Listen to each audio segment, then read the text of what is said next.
The river's rushing waters did nothing to silence the screaming in Violet Montgomery's mind as she waded deeper, her skirts billowing around her like dark clouds in the moonlight. Each step forward felt like a victory against the pain that had followed her since leaving Boston. Colorado Territory, 1876, was supposed to be her fresh start, not her final resting place. Violet had lost track of how far she'd walked into the current when strong arms suddenly encircled her waist, dragging her backward toward the shore. She fought against her rescuer, clawing and twisting as water streamed from her soaked clothing.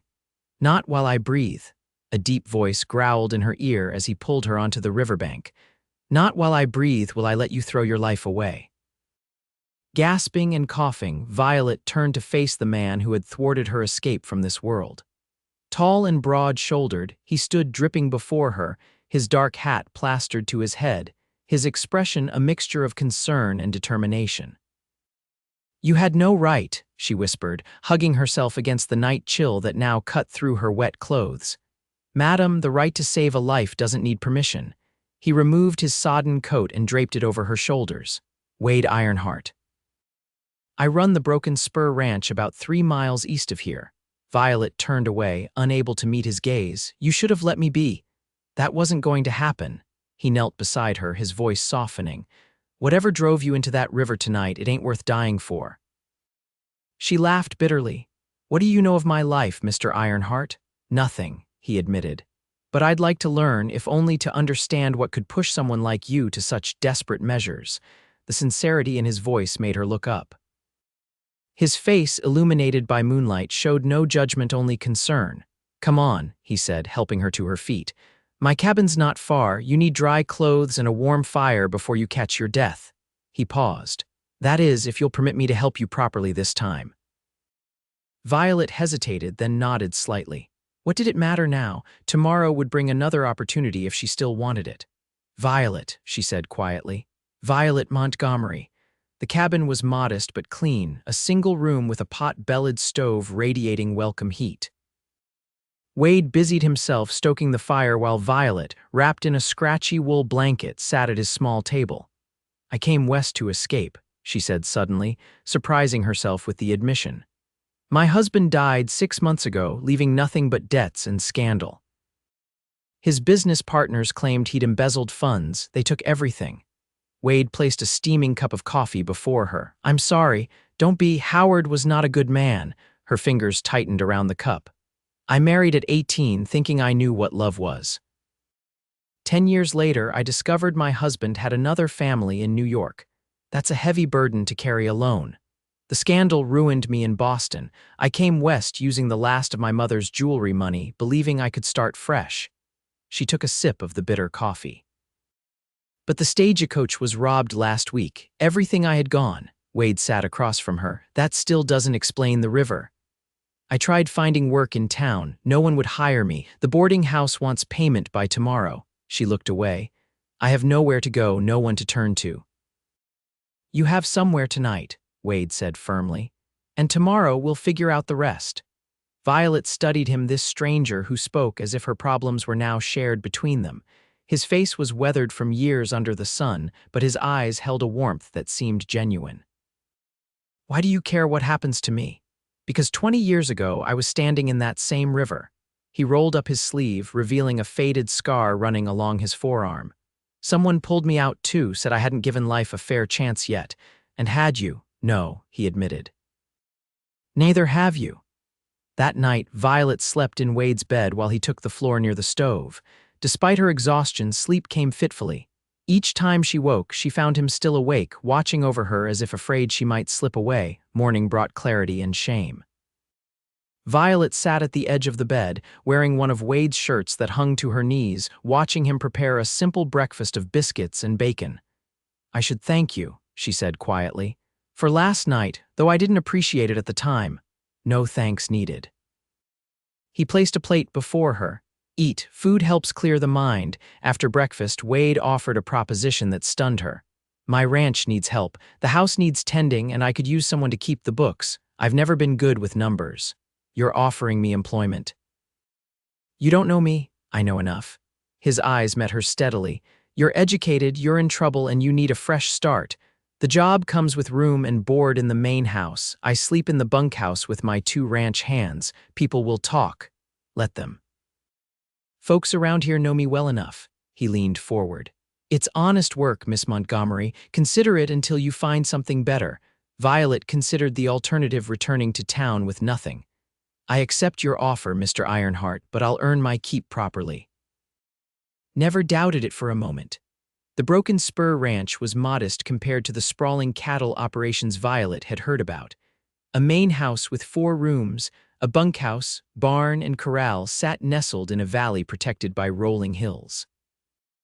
2 ranch hands brothers named Thomas and Samuel Fletcher eyed her curiously when Wade introduced her as the new housekeeper and bookkeeper. Boys, Miss Montgomery will be staying in the main house. She's to be treated with the utmost respect, Wade said, his tone making it clear this wasn't a suggestion. The brothers tipped their hats politely, though Thomas, the younger one, couldn't hide his surprise. Yes, boss, they replied in unison. The main house was simple but solid. Years of bachelor living showed in the layer of dust covering most surfaces and the sparse furnishings. One room had clearly been used for storage rather than as the bedroom it was intended to be. It needs work, Wade acknowledged, watching Violet survey what would be her new home. Been focusing on the ranch more than the house since my mother passed 5 years back. It has good bones, Violet replied, already mentally organizing how she would transform the space. I'll start today. For the first time since the river, Wade smiled, fully a transformation that caught Violet off guard with its warmth. I was hoping you'd say that. The next weeks fell into a rhythm. Violet rose before dawn to prepare breakfast for the men before they headed out to work the cattle. She spent her days cleaning, organizing, and slowly bringing life back to the neglected house. In the evenings, she reviewed the ranch accounts, discovering that while Wade wasn't near bankruptcy, his bookkeeping was hopelessly disorganized. You've been undercharging the Carson spread for 3 years, she told him one evening, spreading the ledgers before him at the kitchen table, and overpaying for feed from the general store. Wade ran a hand through his dark hair. Numbers swim before my eyes, always have. You've built something impressive despite that, Violet meant it. The more she learned about the Broken Spur, the more she admired what Wade had accomplished with limited resources and education. Built it for a family that never came. He spoke the words casually, but Violet caught the underlying sadness. There's still time, she said softly. His eyes met hers briefly. Perhaps. As spring progressed into early summer, Violet found herself watching for Wade's return each evening. Their conversations over dinner grew longer, ranging from books they'd read to their hopes for the ranch's future. Without realizing it, she'd begun thinking of the Broken Spur as home. One evening, as thunderclouds gathered on the horizon, Wade returned early from checking the north pasture. Storm's coming, he announced, stomping mud from his boots at the door. Might be a bad one. Violet was at the stove, stirring a pot of stew. The windows are secure. I checked them earlier when the wind picked up. Smart thinking. He hung his hat on the peg by the door. Thomas and Samuel are bringing the horses in from the far field. They'll ride out the storm in the bunkhouse.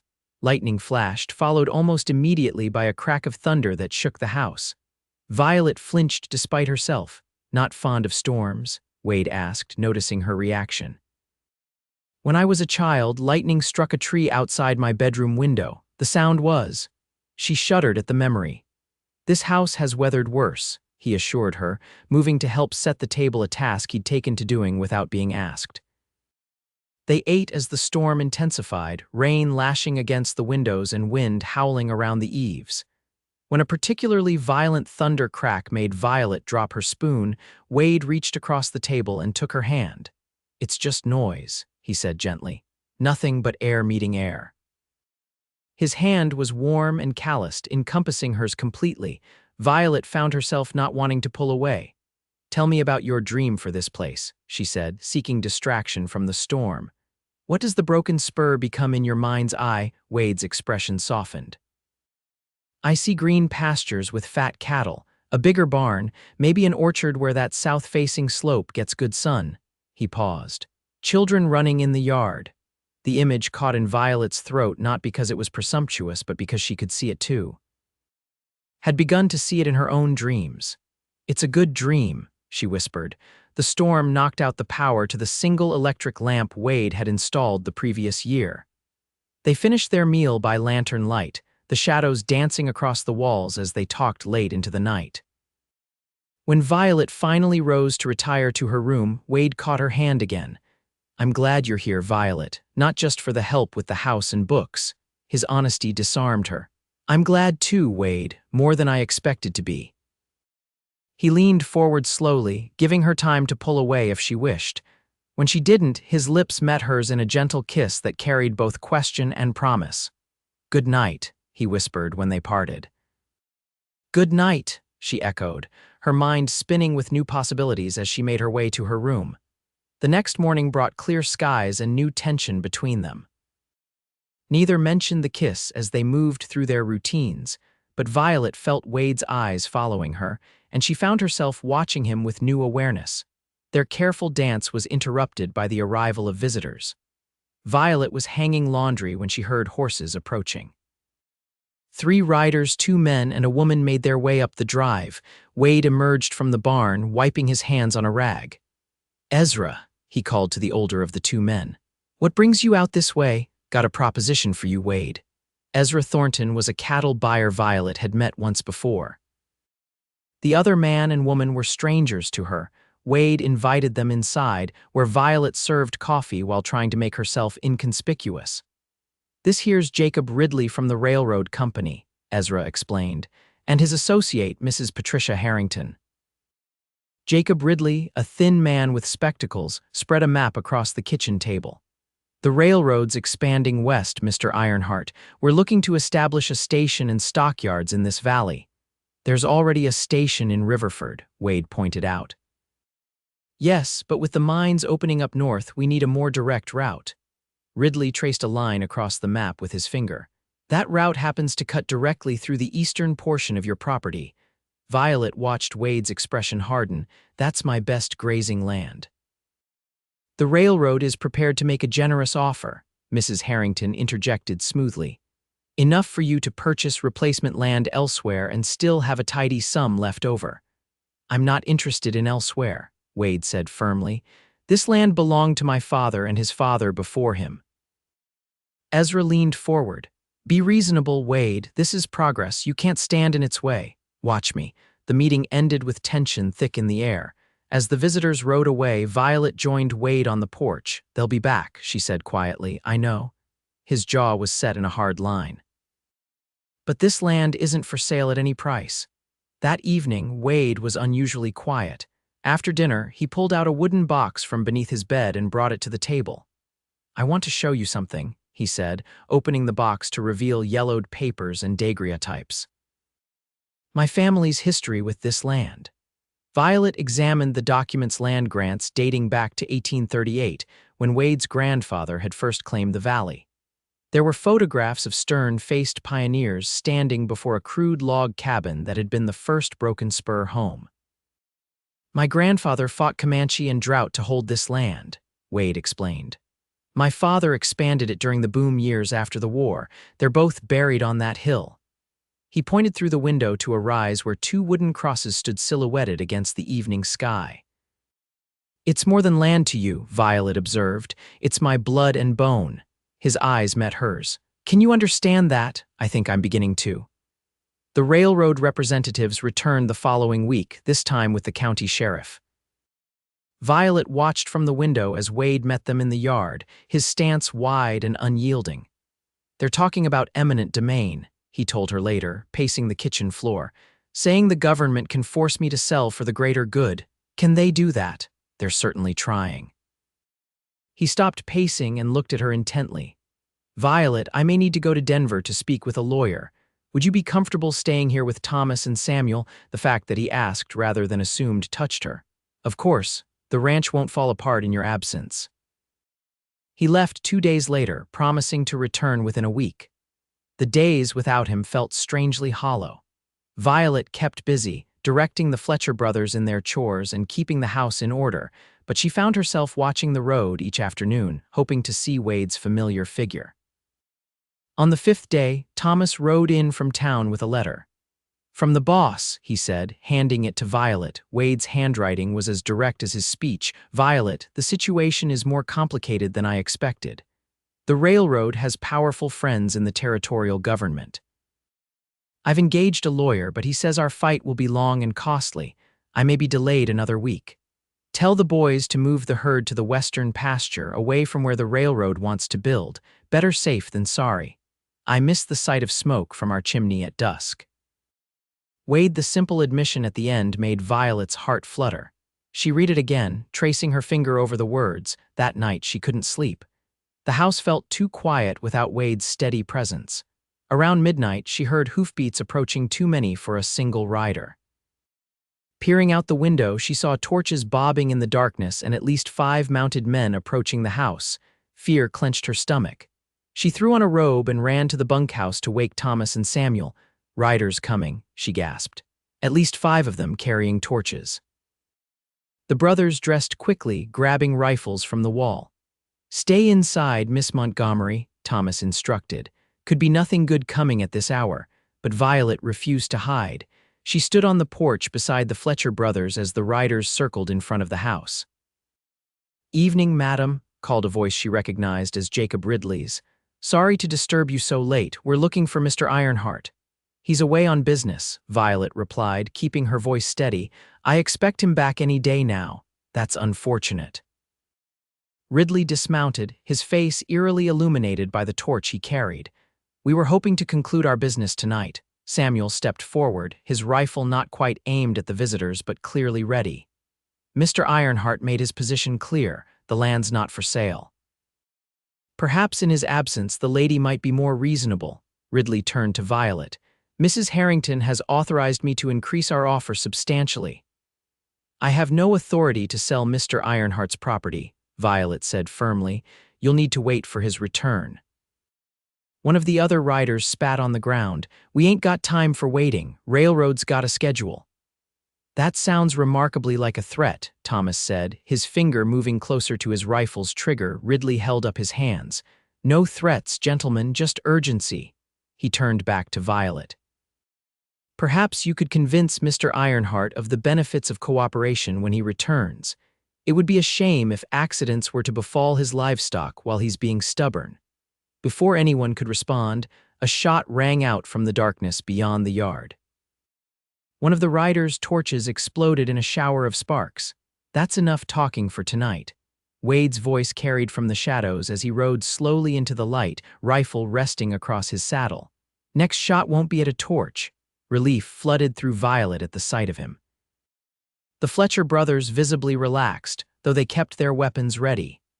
"This is private property," Wade continued, dismounting and walking toward Ridley. "And you're trespassing with what sounds very much like intent to intimidate or threaten." Ridley backed toward his horse. "We came to negotiate in good faith. Armed men at midnight isn't my idea of good faith." Wade's voice was deadly calm. "Now get off my land before I forget my manners entirely." The riders departed, dust kicking up behind them as they galloped away. Wade watched until they were out of sight before turning to Violet. "Are you all right?" he asked, concern evident in his voice. She nodded, suddenly aware she was standing outside in her nightclothes. "You're back early. Got a telegram from Sheriff Taylor warning me Ridley was gathering men." He turned to the Fletcher brothers. "Double the watch tonight. I don't trust them not to try something else." After the brothers returned to the bunkhouse, Wade followed Violet into the house. He looked tired, dust from the trail still clinging to his clothes. "What happened in Denver?" she asked, putting the kettle on for tea. "Found out Ridley lied about having government backing." Wade removed his gun belt, hanging it by the door. "The railroad wants our land because it's cheaper than the alternate route, not because it's necessary. So they can't force you to sell." "Not legally, but men like that have other methods." He rubbed his face wearily. "This fight isn't over." Violet placed a cup of tea before him. "We'll face it together." Wade looked up sharply. "We? Yes, we." She sat across from him. "This is my home now too, Wade, if you'll have me." He reached across the table, taking her hands in his.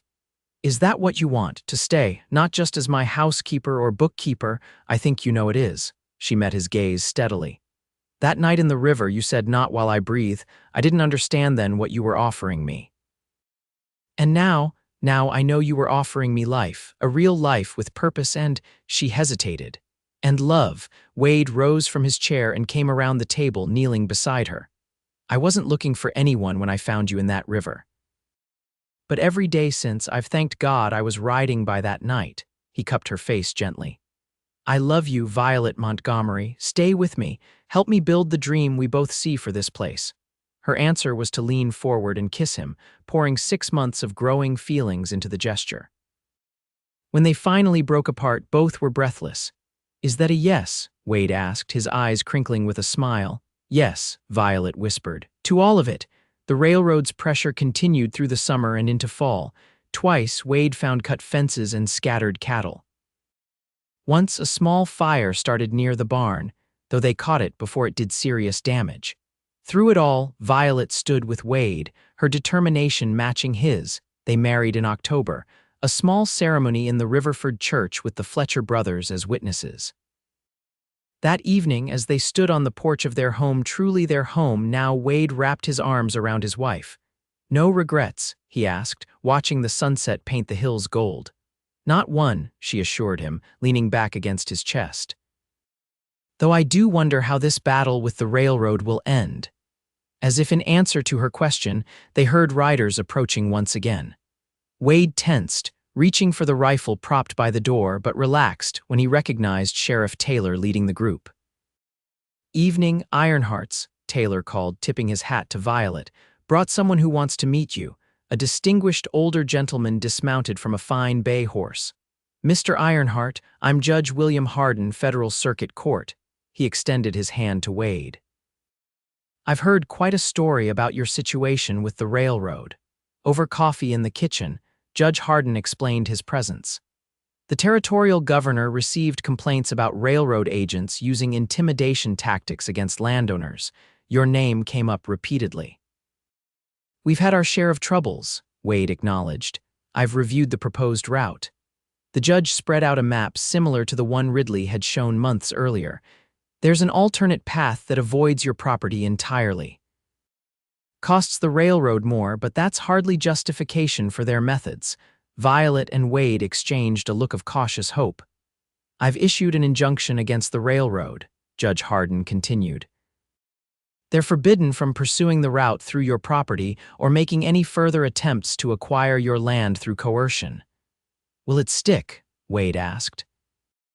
With the evidence Sheriff Taylor has collected, including statements from your neighbors who witnessed similar treatment, I believe it will. The judge smiled. The days of railroads bullying their way across the West are coming to an end, Mr. Ironheart. After the visitors departed, Violet and Wade stood on their porch in the gathering twilight, arms wrapped around each other. It's really over, Violet whispered. We won. We did. Wade pressed a kiss to her temple. Now we can focus on building our future without looking over our shoulders. 6 months later, as spring brought new life to the valley, Violet sat in the rocking chair Wade had crafted for her, watching him work in the newly planted orchard.